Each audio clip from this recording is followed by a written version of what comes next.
नमस्कार. महालाईव्हच्या या विशेष बातमीपत्रात मी यादव लोकडे आपल्या सर्वांचं स्वागत करतो. पाहुयात एक सुपरफास्ट बातमीपत्र. बिलोली शहरातील गांधीनगर येथे काल रविवारी वैकुंठवासी रुक्मिणीबाई विठ्ठलराव रायकंटवार यांच्या पुण्यस्मरणार्थ सद्गुरू चंद्रशेखर महाराज देगलूरकर यांच्या सुश्राव्य कीर्तन कार्यक्रमाचे आयोजन करण्यात आले होते.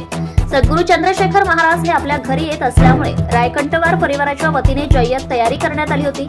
विशेष म्हणजे चंद्रशेखर महाराज देगलूरकर यांचे या परिसरात मोठ्या प्रमाणात शिष्य व त्यांना मानणारा मोठा वर्ग असल्याने त्यांचे कीर्तन श्रवण करण्यासाठी नागरिक मोठ्या संख्येने उपस्थित होते.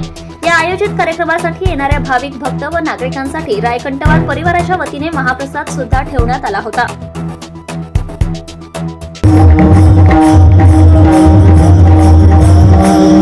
साधना परमार्थाची जी करायची ती माझ्याने करणार आणि परमार्थाची सगळी साधना करायची ती सद्गुरूंनी माझ्याकडून करून घ्यावी, परमात्म्याने माझ्याकडून करून घ्यावी अशा भावनेला परमार्थ करणारे असे दोन्ही प्रकारचे लोक आपल्याला जगामध्ये पाहायला सापडतात. शास्त्रात याचं वर्णन आपल्याला पाहायला सापडतं. अनेक ठिकाणी याची चिंतन आपल्याला पाहायला मिळतील.